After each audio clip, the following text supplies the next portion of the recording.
হয়, এই মুহূৰ্তত মই উপস্থিত আছোঁ নাৰায়ণপুৰৰ অসম অৰুণাচল সীমান্তৱৰ্তী দুপাং নদীৰ অনিৰুদ্ধ সেতুৰ ওপৰত। যোৱা ৰাতি অবৈধ শিল বালি সৰবৰাহকাৰী দুষ্ট চক্ৰই নেকি এটা ছাইড আচলতে ভাঙি পেলোৱা পৰিলক্ষিত হৈছে। স্থানীয় ৰাইজে পুৱা খোজকাঢ়িবলৈ আহি আচলতে এই দৃশ্য প্ৰত্যক্ষ কৰে। আমি পোনে পোনে কেমেৰা সহযোগ দেখুৱাবলৈ অনুৰোধ জনাইছোঁ। যোৱা নিশা আচলতে এই দলংখনৰ এটা ছাইডৰ ৰেলিং এনেদৰে ভাঙি পেলোৱা পৰিলক্ষিত হৈছে। বিভিন্ন সময়ত ডাম্পাৰ ট্ৰেক্টৰৰ দৌৰাত্ম্য চলে। এই দলংখনৰ ওপৰতো ঠিক দৌৰাত্ম্য চলিছে বুলি আচলতে ক'ব লাগিব। এই দৌৰাত্ম্যৰ ফলতেই এনেদৰে আচলতে ৰেলিং ভাঙি পৰা পৰিলক্ষিত হৈছে, যিটো আচলতে বৃহত্তৰ অসম অৰুণাচল সীমান্তৱৰ্তী ৰাইজৰ দীৰ্ঘদিনীয়া এটা সপোন। সেই সপোনটো বাস্তৱায়িত হৈছিল বিগত সময়ছোৱাত, আৰু তাৰ পৰিণতিতে দলংখন ইয়াত আচলতে নিৰ্মাণ কৰা হৈছিল। এই দলংখন নিৰ্মাণৰ পিছতেই বৃহত্তৰ অঞ্চলটোৰ ৰাইজৰ যাতায়াতৰ ক্ষেত্ৰত যথেষ্ট সুবিধা হৈছিল। কিন্তু এতিয়া শেহতীয়াকৈ দলংখনৰ বিস্তৰ ক্ষতিসাধন হোৱা দেখিবলৈ পোৱা গৈছে। যোৱা নিশাই ইয়াত অবৈধ কোৱাৰীৰ পৰা শিল বালি সৰবৰাহকাৰীয়ে হওক, দলংখন এনেদৰে নিশাৰ ভাগত ভাঙি পেলোৱা দৃশ্যই স্থানীয় লোকক যথেষ্ট মৰ্মাহত কৰি তুলিছে। আমাৰ লগত স্থানীয় লোকসকল আছে, জানিবলৈ বিচাৰিম দলংখন নিশাৰ ভাগত এনেদৰে ভাঙি পেলোৱা হ'ল। আমাৰ ইয়াতেতো ধৰক আপোনাৰ বহুত কোৱাৰী আছে। কোৱাৰীখিনি আপোনাৰ কিছুমান বৈধ কিছুমান অবৈধ তেনেকুৱা ধৰণৰ কোৱাৰী আছে। আৰু পৰিলক্ষিত মানে ৰাতি বেছিভাগত আপোনাৰ মানে JCB ডাম্পাৰ ট্ৰেক্টৰ শিল বালি কঢ়িয়া ট্ৰাকে আমি বেছিভাগ পৰিলক্ষিত হয় ৰাতি 9টা 10টা 11টা 12টালৈকে কেতিয়াবা আমি মানে কেতিয়াবা শুনা পাওঁ, কথাছেনে বা দেখোঁ। কিন্তু কণ্ডিশ্যন হ'ল কি, এতিয়া আমিতো প্ৰত্যক্ষভাৱে পূৰা দেখাকৈ নাই যে কিহে ভাঙিছে। কিন্তু এটা কথা কি, ৰাতিপুৱা আহোঁতে আপোনাৰ কোনোবা জুৰিবান গাড়ীয়ে ভঙা নিচিনা আমি মানে আন্দাজ কৰিছোঁ যেতিয়া আমি ৰাতিপুৱা দলঙত খোজকাঢ়িবলৈ আহিছোঁ। আৰু সেইকাৰণে বাৰু সেইটো যি হয় আমাৰ ক'বলৈ কথা নাই। কিন্তু এই দলংখন একেবাৰে আমাৰ মানে চৰকাৰে দিয়া একেবাৰে আপুৰুগীয়া সম্পদ। কাৰণ কি দুপাঙৰ নদী সিপাৰ আৰু এইপাৰ সংলগ্ন এটা বহুত ডাঙৰ আমাৰ সম্পদ বুলি ভাবোঁ, আমি সকলোৱে ভাবে সম্পদ বুলি। কিন্তু কণ্ডিশ্যনলৈকে দলংখন এনেকুৱা কৰাৰ কাৰণে আমি বহুত মৰ্মাহত হৈছোঁ। আৰু বিভাগীয় কৰ্তৃপক্ষক আপোনালোকৰ যোগেদি এইটো কেনেকৈ তদন্ত কৰি কি কৰি কেনেকৈ আকৌ বনাই মেলি দিয়ে, দলংখন সুৰক্ষাৰ স্বাৰ্থত তেখেতসকলে কি পদক্ষেপ লয়, আপোনালোকৰ যোগেদি আমি তেখেতসকলক এইটোকে জনাইছোঁ। নিশাৰ ভাগত ইয়াত আচলতে একাংশ দুষ্ট চক্ৰ অবৈধভাৱে কোৱাৰীৰ পৰা শিল বালি সংগ্ৰহ কৰাও অভিযোগ উত্থাপিত হৈ আহিছে বিগত সময়ছোৱাত।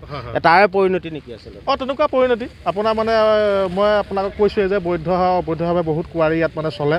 আৰু ৰাতি বিয়লি তেনেকুৱা ধৰণৰ গাড়ী ঘূৰাই বেছি চলিব।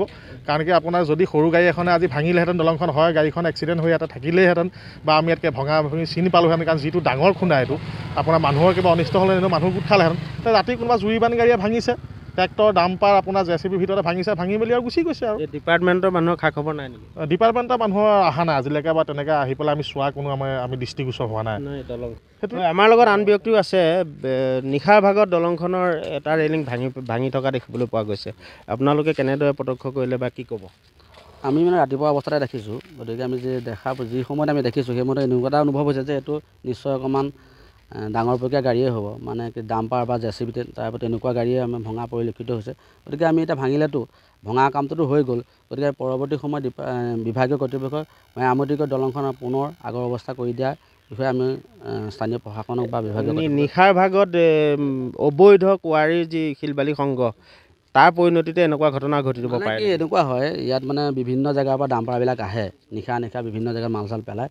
সেই তেনেকুৱা ধৰণৰ ডাম্পাৰে ভাঙিব পাৰে, বা বিভিন্ন জেগাৰ পৰা কাম কৰি অহা JCBও অহা যোৱা কৰে, তেখেতলোকেও নিশা তেনেকুৱা এটা হেৰিয়াত ভাঙিব পাৰে। গতিকে আমি সেই বিষয়টো অৱগত নহয়।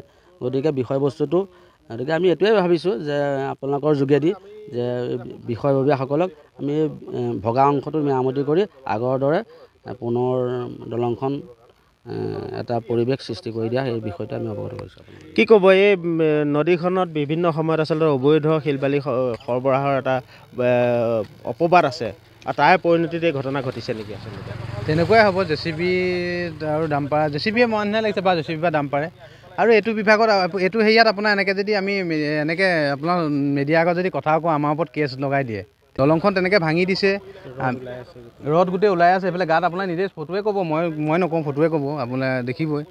ডাম্পাৰ আপোনাৰ 10 চকাকেইখন বিটে মোক ডাইৰেক্ট কৈছিলে বোলে আপোনালোকৰ অসুবিধা হ'ব, আমি কোৱাৰী চলাবই লাগিব, আমি কোৱাৰী চালান দি চলাম, কিন্তু তাত 10 চকা আমি চলিব নিদিওঁ। কিন্তু এতিয়া পূৰা 10 চকা দিনত আপোনাৰ কমেও 50-100খন ইয়াত 10 চকা আহে, আৰু 10 চকা আহি থাকে। আপুনি নিজে চাব আহে নাহে। এতিয়া কিন্তু আপোনাক অহা গম পালে বৈধ কোনো কথা নাই, কিন্তু 10 চকাকেইখন নচলোঁ বুলি বিট অফিচাৰে ডাইৰেক্ট কৈছিলে মোক যে তোমালোকৰ ইয়াত আমি 10 চকা চলিবলৈ নিদিওঁ, কিন্তু তোমালোকৰ দলংখন ভাগি গৈছে। নিজেই কৈছে যে তোমালোকৰ দলংখন ভাগি ৰদ ওলাইছে, এতিয়া আমি ইয়াত 10 চকা এখন যেতিয়া বালি লোড হয়, বহুত লোড হয়, তিতা বালি লোড হোৱাওঁতে তেতিয়া কৈছিলে, কিন্তু যে ইয়াত কিন্তু তেখেতলোক আজিকালি নাহে। তেখেতলোকে আহে যদিও সেই ভোগপুৰৰ ফালে থকা দেখোঁ, কিন্তু গাড়ী ইয়াৰ পৰা গৈ থাকে, তেখেতলোকে একো ব্যৱস্থা নলয়। আৰু আমি ভাবিছোঁ দলংখনটো ভাগি গ'ল, এতিয়া ভগাটো ব্যৱস্থা লওক ডিপাৰ্টমেণ্টে।